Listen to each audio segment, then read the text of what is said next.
Hope by xxImpressions. Chapter 5. A few weeks had passed since your night at the bar. In that time, you were glad to say that your bond with those at 51 had only gotten stronger. Of all of them, you had bonded the most with Kelly, as he had invited you out to different places in Chicago on the days he was off shift. His reasoning being that it would be a good idea to relearn what it was like to live here, and you happily agreed since it got you out of the house. While these outings had been unexpected, they were always fun as the two of you spent most of your time talking. The ease with which you could speak to him was something that caught you off guard, but was also a refreshing change of pace. You two would move from one topic to another after realizing how much you had in common. Therefore, the conversations were rarely sparse. And hanging out with Severhide also had the additional bonus of making your integration into the Firehouse family that much easier, since the events he invited you to sometimes included his coworkers.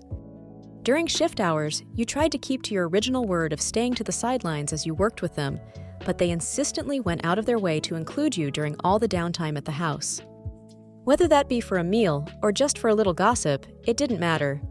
51 saw you as one of their own, and you felt the same way about them.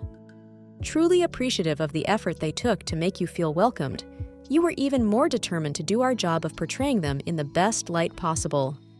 Having spent the last few shifts shadowing at your uncle's firehouse, you were sad to say your time with them was wrapping up. Soon, you would be moving on to get videos and shots of the other houses you had lined up for your project with the CFD. And since today was your last shift here, you were making the most of it by getting some shots of Squad 3 while they did drills on the concrete of the driveway. Come on, pick up the pace, called Severhide as he watched his men move while he held a timer. You were standing a few feet behind him with your camera in hand.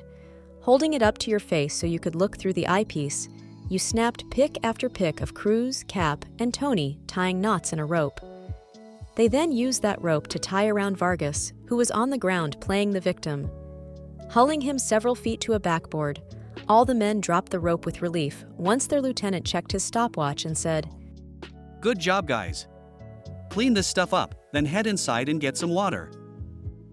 Grateful for the break, his men went about following their orders and were soon making their way back into the firehouse with their training equipment in hand.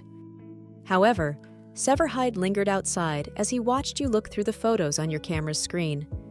Walking the few feet it took to close the distance between you both, the squad leader waited till he was an arm's length away from you in order to jokingly ask, "Are you getting my good side?" Smiling in amusement, you looked up from your camera and to his face as you responded in your own humorous tone. Is Kelly Severhide admitting he has a bad one?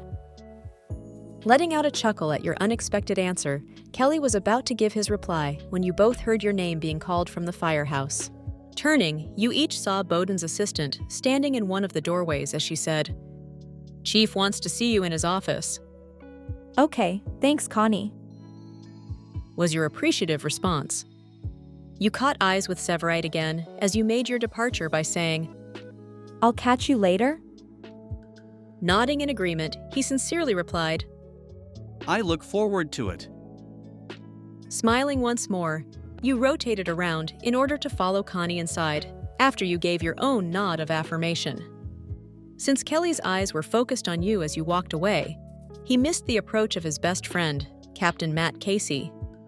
Clasping a firm hand down on the lieutenant's shoulder, Matt watched the squad leader jump in surprise as he was brought back to reality.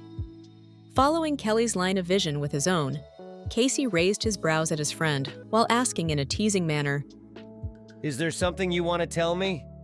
Given that all he could see was your retreating figure. "No," was the immediate response he received.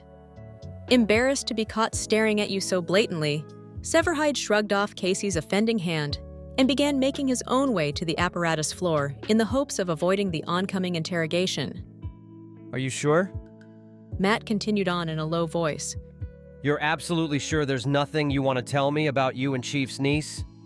Spinning around with a quickness, Kelly hushed his friend before anyone had the chance to hear him.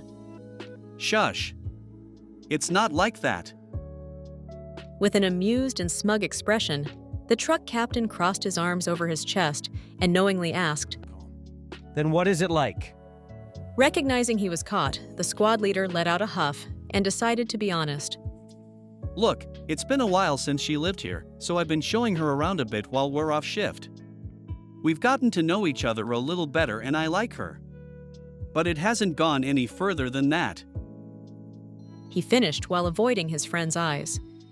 After studying the man for a moment, Matt couldn't help but to allow the astonishment to grow on his face as he finally realized what was going on. Oh my god, Kelly Severhide has a crush! He exclaimed with surprised amazement. Immediately getting shushed again by Kelly all but confirmed his educated guess. But when he then whisper-shouted, Casey, be quiet. While looking around to make sure no one had heard them, the captain knew for a fact he was right. If you like her this much, why haven't you asked her out already? Was Matt's genuinely curious question after he too looked around and confirmed they were alone. Letting out a sigh of defeat as he realized this topic wasn't being dropped anytime soon, Severhide exasperatedly just said, You think I don't want to? But like you said, she's Bowden's niece. So that means she's off limits. And I gotta respect that. He dejectedly finished. Looking at his suddenly disheartened friend, Casey thought over his reply before saying with encouragement, You know, since I respect your admiration for her, Bowden probably would too. And today is her last day with us. So if your intentions are good, maybe you should just take a chance and ask her on a proper date. What do you have to lose? Kelly paused as he recognized his friend might be right, then finally said in resolution, I'll think about it.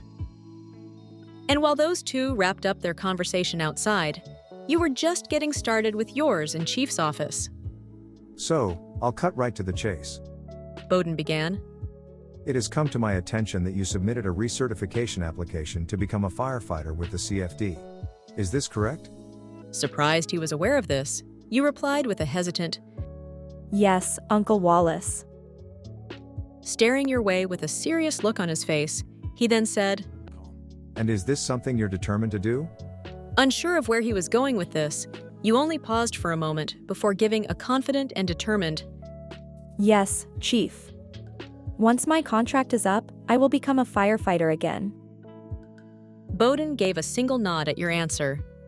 And after considering it for a minute, he opened his mouth and asked the last question you ever expected to hear.